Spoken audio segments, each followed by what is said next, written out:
Bienvenidos al panel Big Data y Política Energética, debate y alternativas para la reducción de la brecha energética. Mi nombre es Ricardo Medel y soy el director de vinculación tecnológica de la Fundación Dr. Manuel Sadowski. Hemos organizado este panel pues el sector energético, por su impacto en el entramado socioproductivo, es clave en las políticas que permitirán cumplir con el Objetivo de Desarrollo Sustentable número 7, garantizar el acceso a una energía asequible, segura, sostenible y moderna para todos. Alcanzar este objetivo es especialmente importante, ya que afecta directamente en la consecución de los otros objetivos de desarrollo sostenible. Las nuevas estrategias de desarrollo plantean como demanda insoslayable la necesidad de contar con más y mejor información, que alimenten la formulación de estrategias y políticas basadas cada vez más en la evidencia. Es por esto que, aprovechando la oportunidad que nos brinda el Foro SILAC 2021, queremos poner en valor el conocimiento científico y tecnológico local en el área de la ciencia de datos y generar conciencia sobre las oportunidades que brinda para reducir la brecha energética. La Fundación Dr. Manuel Sadowski ha invitado a especialistas en el tema para que nos brinden su visión. Quiero presentar en primer lugar al Dr. Daniel Yankelevich, quien es doctor en informática por la Universidad de Pisa, Italia, y postdoctorado en Carolina del Norte, Estados Unidos. Es socio fundador de Practia, empresa tecnológica con presencia en 8 países de Latinoamérica y España, profesor universitario e investigador, cuenta con varias publicaciones y años de docencia en diferentes universidades. Actualmente es director del área de datos de la Fundación Fundar, un think tank dedicado a políticas públicas en Argentina. Muchas gracias, Daniel, por aceptar nuestra invitación. Hola, buenos días. Mi nombre es Daniel Yankelevich. Soy director del área de datos de la Fundación Fundar y también tengo experiencia en el sector privado como socio de la consultora Practia. Muchísimas gracias por la invitación a participar del panel. Yo voy a estar hablando de Big Data y política energética en particular. Voy a traer una propuesta que aquí está en el título y ahora voy a comentar un poco más sobre eso. Para eso voy a estar comentando muy velozmente qué es lo que está pasando en Big Data y en energía, 2 desafíos, 2 tendencias y bueno, la propuesta del título.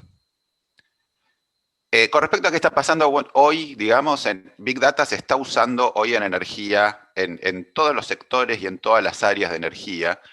Yo quiero comentar 2 ejemplos muy breves. Estos son del sector de combustibles fósiles, que es donde yo tengo más experiencia. Y la verdad es que muestran un poco qué es lo que está pasando. Digamos, esto pasa en todos los sectores. Pasa en energías renovables, pasa en distribución, pasa en toda la cadena de valor de energía. Pero bueno, estos tienen que ver con extracción y transporte de combustibles fósiles. El primero es de prevención de downtime. Downtime es cuando los pozos de extracción de petróleo o gas sufren una parada y no pueden seguir operando. Esto es un problema bastante grave y es muy importante poder prevenirlo. Y generalmente lo que hacíamos, históricamente lo que se hacía era, uno trabajaba con límites, ¿no? Con thresholds. Uno decía, bueno, si se pasa determinado número, hay una alarma, y eso dispara, uno mide algo y eso dispara alarmas. Con el tiempo se fue viendo que mucho más efectivo es descubrir patrones y no alarmas. Entonces uno ve patrones de comportamiento y en función de eso puede ser mucho más inteligente a la hora de prevenir downtime. Ese es el primer ejemplo. Y el segundo, que a mí me encanta, tiene que ver con el análisis de corrosión en diferentes tipos de ductos. ¿Por qué me gusta? Porque uno puede pensar, es algo que típicamente se ataca con un modelo físico. Uno puede pensar en un modelo físico que, digamos, de alguna manera predice dónde va a haber corrosión o el tipo de corrosión. La verdad es que los modelos que se basan en datos, la ventaja que tienen es que encuentran factores que no son puramente físicos. Por ejemplo, temas de ingeniería, dónde se pusieron los caños, o cómo se soldaron, o cuestiones del terreno, que son muy difíciles de capturar en un modelo físico y que están capturados en los datos. Entonces, este es el tipo de cosas que está pasando hoy. son aplicaciones, y además no son aplicaciones digamos, de lugares muy exóticos, son cuestiones de empresas de la región que están utilizando este tipo de técnicas, y como decía antes, esto se aplica en muchos otros sectores. ¿Cuáles son los desafíos que quiero mencionar para, digamos, esto ya se está usando? ¿Cuál es el tema? ¿Qué es lo que hoy tenemos que enfrentar para que esto funcione bien? En primer lugar, un primer desafío, a mí me gusta decirle digamos, el tema de no confundir confianza con certeza. Es decir, todos estos modelos, todo el trabajo con datos, es un trabajo heurístico, es un trabajo que no nos va a dar certeza, que siempre va a tener un nivel de error. El tema es que los ingenieros, la gente que toma decisiones, confíe en los datos, confíe en estos modelos y los utilice y los puede incorporar a la cadena de valor. Este problema de la confianza tiene tres partes. Uno puede no confiar en los datos y decir, los datos no son buenos, faltan fuentes de datos, están incompletos. Eso es típica, una cuestión típica, bueno, no confiar en los datos que tengo. La segunda es no confiar en los modelos, en la construcción que yo hago para hacer el análisis.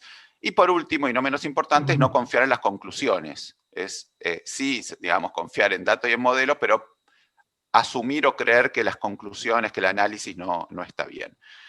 Esto claramente es un problema porque uno puede tener el mejor modelo del mundo, pero si la gente que va a tomar la decisión no confía, digamos, tenemos que construir confianza. Para construir confianza existen soluciones, hay muchísimas soluciones. Esas soluciones van desde,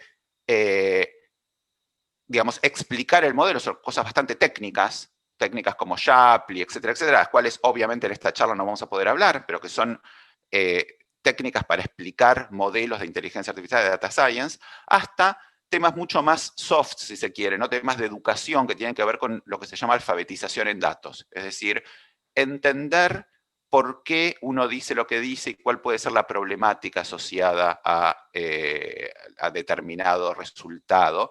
Y cuestiones bastante básicas, como saber que correlación no es causalidad, pero ¿qué más? Digamos, al decir correlación no es causalidad, no quiere decir que correlación no quiere decir nada. Quiere decir que uno tiene que empezar a usar técnicas mucho más sofisticadas para entender la causalidad.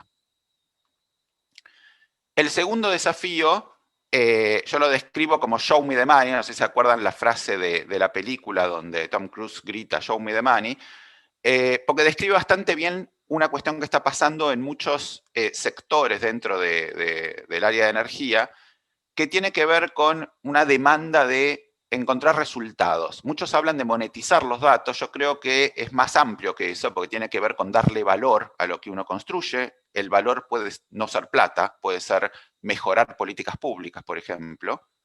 Y tiene dos caras. Una cara es cómo pasar del piloto al productivo. Muchísimas organizaciones empiezan trabajando con un pequeño piloto, un prototipo, una prueba de concepto o lo que sea, que no son todo lo mismo, digamos, son cosas distintas, y tratan de, a partir de ahí, de construir, dicen, bueno, ¿cómo hago ahora para esto ponerlo en producción? ¿No? Y esto es algo que no es particular del área de energía, todas las industrias lo viven, pero es algo que claramente es un problema y es un tema a resolver. La contracara de esto es, bueno, ¿dónde estamos poniendo el énfasis al trabajar en Big Data y en modelado y en ciencia de datos? Lo estamos poniendo en la ciencia de datos en sí, lo estamos poniendo en los datos, lo estamos poniendo en dónde se va a insertar lo que estemos construyendo, lo que estemos analizando dentro de la cadena de valor. Y esa es la respuesta. Y fíjense que acá empiezan a aparecer esta idea de invisibilidad que estaba en el título de la presentación. Cuanto más incorporado en la cadena de valor está una solución, está la cuestión esta de saber analizar los datos, más invisible va a ser. Hay una relación, otra vez, una correlación entre ser invisible, entre algo que es invisible y algo que está incorporado en forma natural en un proceso dentro de la cadena de valor de energía. Entonces, que el énfasis esté puesto en los resultados y no en las técnicas es un paso fundamental a la hora de encontrar valor en lo que se está construyendo. Muy rápidamente voy a comentar dos tendencias que se vienen para adelante que yo creo que van a darle un modelo y van a darle forma, perdón, a toda esta movida en datos. que la primera es la incorporación de inteligencia artificial.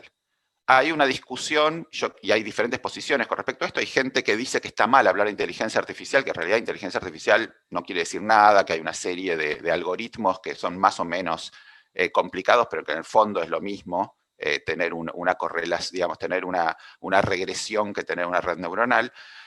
Hay otros que no, que son más defensores de eso. Yo creo que vale la pena poner este nombre de inteligencia artificial, sobre todo cuando uno ve la sofisticación de los nuevos métodos, por un lado, y por el otro lado, la diversidad de formatos que hoy podemos procesar, que tienen que ver con señales, sonido, imágenes, bueno, cantidades enormes de texto, cosas que antes eran muy complicadas de gestionar y que podemos incorporar y tratar de la misma manera que los datos numéricos. Y yo creo que, por lo tanto, este nivel de sofisticación es nuevo y va a seguir creciendo.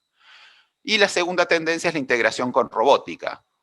Aunque yo puse ese dibujito de robots, la verdad es que en energía estamos acostumbrados a utilizar, bueno, en general en todas las industrias, ¿no? Estamos acostumbrados a usar robots industriales, que digamos, están incorporados en un SCADA o lo que sea, son los robots físicos, pero más allá de eso empiezan a aparecer otras cosas relacionadas con esto, como Internet de las cosas, es decir, objetos que están conectados entre sí, que están conectados a Internet y generan cantidades enormes de datos, generan cantidades que se estiman en unas 8 veces lo que es la Internet común, digamos, al día de hoy, y que va a seguir creciendo. Los digital twins, que son copias digitales de objetos físicos sobre los cuales yo actúo y obtengo resultados en el mundo físico, lo que me permite interactuar en un ambiente digital y tener impacto en el mundo real. Y por último, robots que no tienen existencia física, en particular RPA, que quiere decir Robotic Process Automation, que son robots de software. Y el más se refiere a hiperautomatización, es decir, robots que incorporan autonomía, inteligencia y que de alguna manera pueden conectar diferentes cosas. Da un poquito de miedo, ¿no? a la Hall de la película en la cual toma decisiones por sí sola. Pero bueno, esto es algo que está pasando y que se va a relacionar con inteligencia artificial para darle un formato al futuro. Quiero terminar con una propuesta, retomar la propuesta del título. La verdad es que todas estas cosas, estas tendencias, en particular inteligencia artificial, robots, etcétera, tienden a la invisibilización. Cuanto más, y como decía antes, cuanto más invisible esté incorporado esto, de alguna manera incorporado va a estar en la cadena de valor.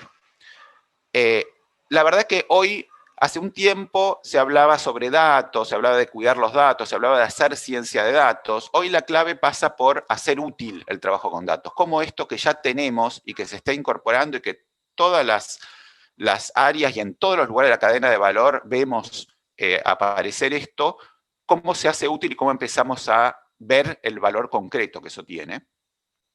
En mi opinión, la invisibilidad es una cualidad asociada a esta utilidad.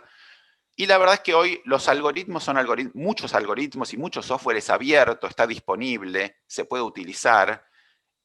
La pregunta no es hacer nuevos, digamos, hay una parte, obviamente, hay gente que investiga en esto, que hace nuevos algoritmos, pero la verdad el tema de fondo es cómo combinarlos y cómo ubicarlos en la cadena de valor a estos algoritmos y estas soluciones. Ese es el verdadero impacto que empiezan a tener estas cosas.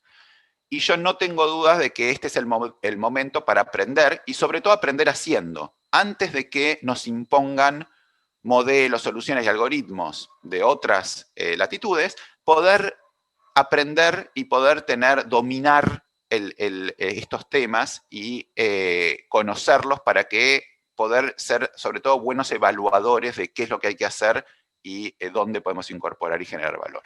Muchísimas gracias.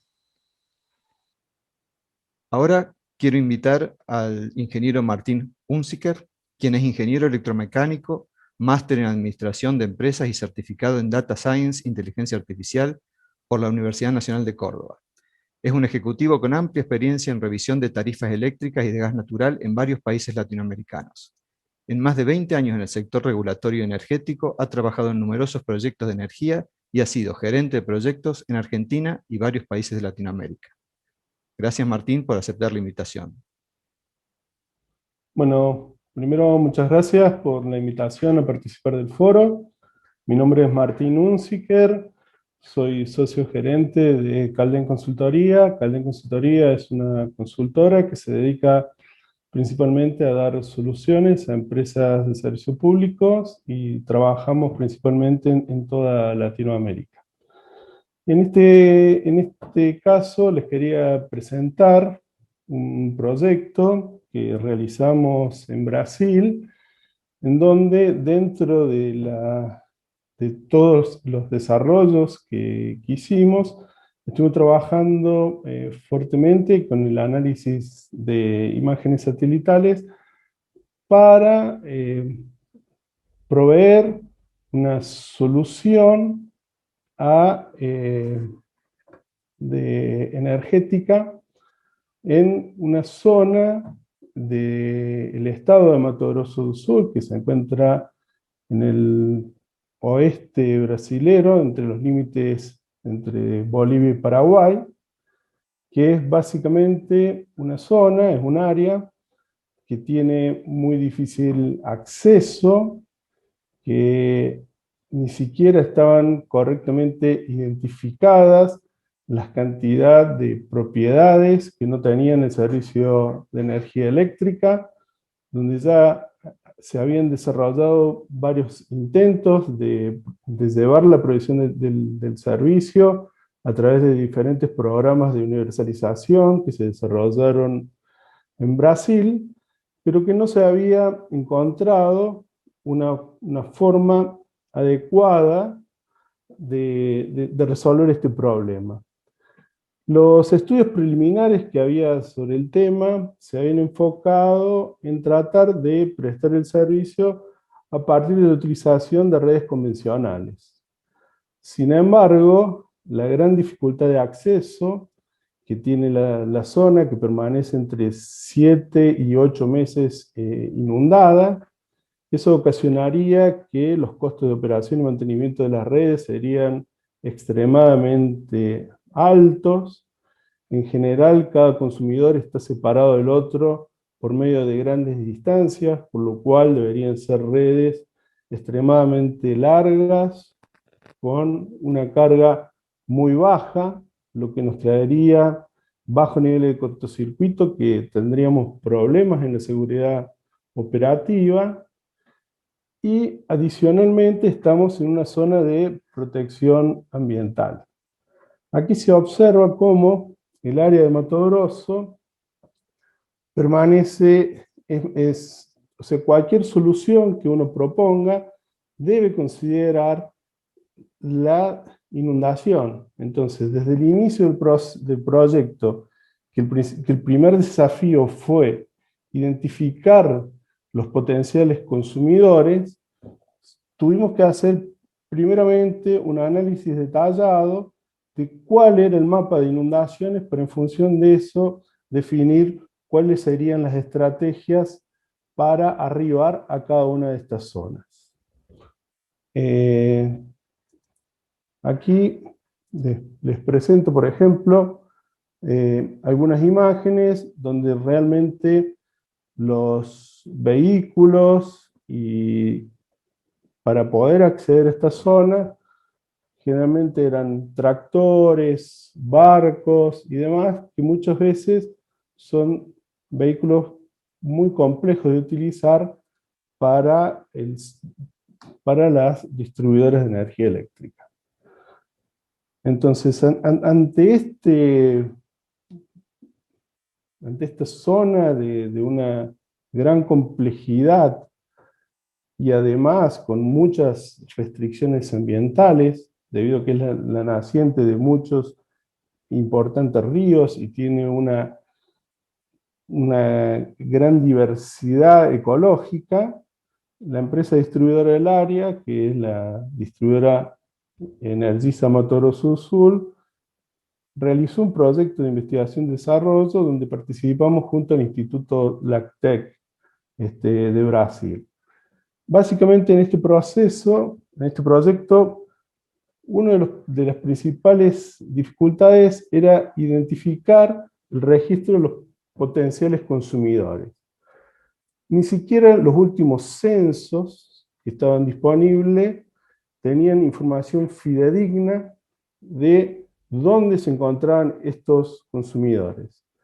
Entonces, básicamente lo que primero se realizó, trabajamos con diversas imágenes satelitales para identificar cuáles que serían las potenciales consumidores. Como el objetivo era realizar un censo poblacional de todos los potenciales consumidores, una vez que se hizo el análisis de las imágenes y se definió cuáles, a partir de este análisis, podrían ser las potenciales unidades consumidoras, se programó posteriormente una visita de campo a cada una de estas. Después hubo un segundo estudio que fue la definición de qué generación de qué forma se podía abastecer estos usuarios. Entonces básicamente se evaluaron generación local con fuentes convencionales, con fuentes renovables, realizando la expansión de la red existente, realizando sistemas mixtos que consideraran fuentes renovables y fuentes convencionales, y en aquellos lugares donde había pequeñas comunidades, la idea fue trabajar no con sistemas de generaciones individuales, sino con microredes. Posteriormente se desarrolló todo el plan de universalización de la región y actualmente estamos trabajando en los problemas, las optimizaciones de los procesos de operación y mantenimiento en estas zonas, buscando garantizar un nivel de calidad de servicio, es decir, de cantidad de interrupciones y duración de las interrupciones que queden de acuerdo con la metodología. Entonces aquí podemos observar las unidades consumidores potenciales que se fueron identificando, y fíjense en este verde y estas unidades un poquito más grandes son las únicas unidades consumidoras que tienen acceso terrestre durante todo el año. Entonces, como le comentaba, el análisis de la imagen satelital, que fue realizado por diversas técnicas de inteligencia artificial, tuvimos que mapear un área de 90.000 kilómetros cuadrados, donde se levantaron 16.656 potenciales edificaciones, y se definieron casi 35.000 kilómetros de redes. Una vez identificadas las potenciales edificaciones y identificados, básicamente este sería el análisis de las redes y los puntos. En un segundo trabajo, se trabajó encima de las redes existentes, considerando que si realizábamos un análisis buffer sobre las redes existentes, considerando que el área de influencia de las redes existentes podrían extenderse 5 kilómetros adicionales, tendríamos estas áreas en rojo, serían el área de influencia donde se podría prestar el servicio de distribución de energía eléctrica a partir de las redes existentes, es decir, de forma convencional. A partir de ahí se definió cuáles que serían los potenciales usuarios que deberían ser visitados para que serían los potenciales unidades consumidoras a ser abastecidos por sistemas de generación local. De estos puntos fueron visitados 1968 registros en el campo, en donde 778 eran grandes propiedades, básicamente en la zona del Pantanal. Es una zona donde hay mucha producción de soja, entonces tenemos grandes estancias, en muchos casos. Entonces, dentro de esas grandes estancias, y como el objetivo del proyecto era un proyecto más social, es decir, principalmente abastecer a los usuarios de bajos recursos, con el objetivo de aumentar el bienestar de estas poblaciones, entonces era importante además caracterizar cada uno de estos potenciales puntos de suministro. Entonces, básicamente de estas 778 sedes, había 422 sin unidades internas, 114 con una, y después había en algunas zonas donde había hasta más de 10 unidades internas, es decir, dentro de la misma propiedad, dentro de la misma instancia, había 10 puntos potenciales a ser abastecidos. Y después había 1.190 unidades de abastecimiento individual.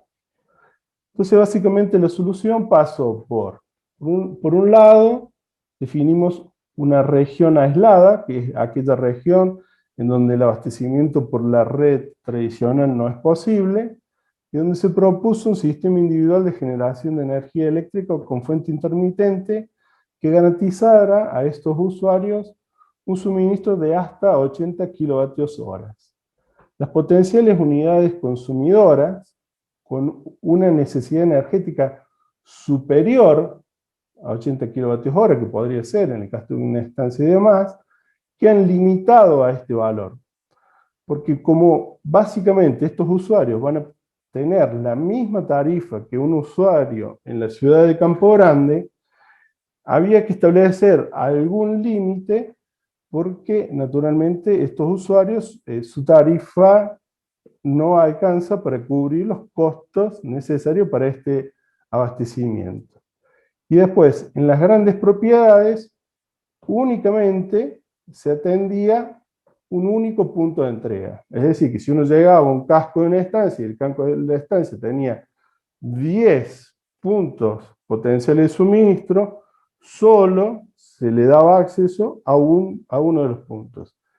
Estos límites fueron coordinados juntamente con ANEEL, que es la agencia reguladora federal de todo Brasil, y el Ministerio de Energía, porque como es un plan es un plan de universalización que busca mejorar la calidad de vida de estas personas, naturalmente tiene que tener restricciones, porque por detrás, para que este tipo de proyectos sea posible, hay implícito un subsidio, ¿no? Porque los recursos, una parte de los recursos fueron o están siendo provistos por el Estado brasilero a través de un programa específico, pero después, para la compra de los equipamientos, pero después toda la operación y mantenimiento de estos equipamientos surge de la tarifa tradicional de la empresa distribuidora del Estado, es decir, que ahí hay un subsidio cruzado entre los consumidores de las áreas más urbanas y estos consumidores de las áreas más remotas. En la región del buffer, que sería la región donde los usuarios están a menos de 5 kilómetros de una red existente, la solución es, para cada caso se hace un análisis técnico si la red que está en esa zona es capaz de abastecer a estos usuarios, se los conecta mediante una red tradicional. Si no es viable, se lo abastece a partir de los paneles. Y siempre la atención es al primer punto. Ahí les dejo dos videos que se realizaron en el proyecto, y el último es un video en el medio, donde realmente es muy gratificante ver el impacto que tiene o que tuvo este tipo de proyectos en las personas que viven en esta zona. Porque realmente son proyectos que le cambian la calidad de vida. Y es muy, muy gratificante poder participar en esto. Por ejemplo, hay un par de ejemplos ahí. Son gente en su mayoría que viven en la ribera de los ríos, y tener o no energía eléctrica le permite poder, por ejemplo, almacenar los peces que pesca de un día para utilizarlos más adelante. Una cosa que para cualquiera de nosotros que vivimos dentro de una ciudad es una cosa habitual, para estas poblaciones recién a partir del desarrollo de este tipo de proyectos es que se ha viabilizado esto. Es muy interesante ver en estos videos cómo la gente lugareña agradece este enfoque. Entonces, bueno, eso era lo que nosotros queríamos compartir. Es un proyecto más bien específico, donde se utilizaron muchas herramientas de ciencia de datos, y que realmente al final del día son esos proyectos que a uno le agregan mucho, porque ve cómo se puede mejorar la calidad de vida de personas que que tienen una realidad muy difícil. Entonces, esto sería todo. Muchas gracias por la oportunidad. Ahora vamos a escuchar al licenciado Javier Corcuera, quien es licenciado en Ciencias Biológicas por la Universidad de Buenos Aires y tiene estudios de posgrado en la Universidad de Barcelona. Fue director de la Fundación Vida Silvestre y directivo de varias organizaciones de la sociedad civil, además de consultor del Programa de Naciones Unidas para el Medio Ambiente en África, presidente de la Agencia de Protección Ambiental de la Ciudad de Buenos Aires y secretario de Ambiente del municipio de Pilar. Actualmente es consultor y profesor de la Cátedra de Ecología Aplicada en la Universidad Católica Argentina y profesor invitado en la Universidad de Belgrano y la Universidad de Buenos Aires. Muchas gracias, Javier, por aceptar la invitación. El manejo de grandes datos, o Big Data, tiene cada día más relación con soluciones ambientales y tecnológicas. En materia de generación distribuida, por ejemplo, es decir, la generación desde el hogar hacia la red eléctrica, a partir de paneles solares o pequeñas eólicas urbanas. Es una posibilidad que empieza a ser cada vez más concreta, pero para eso hay que tener un mapeo del potencial. Por ejemplo, del potencial fotovoltaico urbano. La ciudad de Nueva York tiene un excelente mapa del potencial fotovoltaico urbano. Y en la Argentina, con la Ley Nacional de Generación Distribuida, necesitamos un sistema que permita visualizar el potencial fotovoltaico de una zona urbana. Este es un problema muy interesante porque va a depender no solamente del ángulo en el que pasa el sol, sino de las sombras generadas por los edificios en el entorno de cada techo. Entonces, cada techo no tiene el mismo potencial, y ese potencial cambia. Por lo tanto, el manejo de Big Data va a ser clave para poder actualizar, yo diría periódicamente y en periodos ojalá cortos, ese potencial. El mapeo del recurso solar va a ser crucial para avanzar hacia el autoconsumo eléctrico domiciliario, así como el del sector de oficinas e industrial. Y todo esto apunta a robustecer una matriz energética sobre bases sustentables. Del mismo modo se puede hacer con la energía eólica. Y allí, incluso a nivel nacional, la Argentina requiere más grano, más precisión en los granos, en los píxeles del potencial eólico de cada región. Sabemos, por supuesto, que en el sur y especialmente en la latitud de los 40 hay un mayor potencial eólico, pero existe un mayor interés de generar en una zona en particular, y ahí sí muchas veces no se cuenta con el cruce de millones de datos que ya existen de información sobre vientos y las potenciales localizaciones. Las microcuencas hídricas, por ejemplo, la falta de un modelo en base a Big Data para generar la detección de áreas dentro de una gran cuenca hidrográfica en las que sea viable generar energía eléctrica renovable por medio de mini hidroeléctricas o de microembalses, y se los puede utilizar incluso para estabilizar hidráulicamente, al menos en parte, una subcuenca o una microcuenca, que suelen ser altamente variables en caudal. Esto puede llegar a generar muchas soluciones y bien interesantes. Y después hay otros potenciales que pueden ser también menos conocidos, como el de la energía undimotriz. El mar, tanto en el Atlántico sudoccidental frente a la Argentina, como en muchos otros lugares. En España también, en muchos lugares. En Escocia, está empezando a generar energía a través de las olas y de las ondas. Esto se llama energía undimotriz.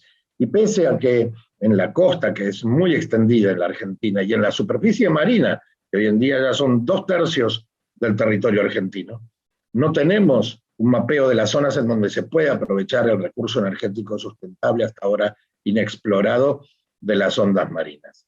En la última década surgió un grupo técnico que indica que nuestro país está en capacidad de iniciar, como lo hacen otras naciones, la exploración efectiva de la energía undimotriz. La modelización, por ejemplo, que se está haciendo en Europa con el Big Data Ocean, es muy interesante para usar como referencia para desarrollar un mapeo de factibilidad. No tenemos mapeado, por ejemplo, y eso en base a Big Data se puede hacer perfectamente, la potencial refrigeración pasiva de hogares a través de la diferencia térmica subsuperficial.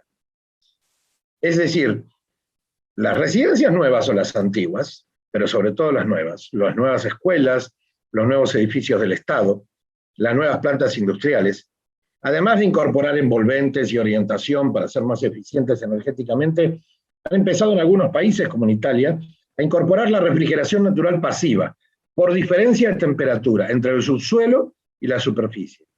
Y esto no es otra cosa que meter caños, hacerlos pasar por el subsuelo, allí adoptan una temperatura que es diferente a la de la superficie, y eso permite amplificar la generación de energía o permite airear, acondicionar el aire.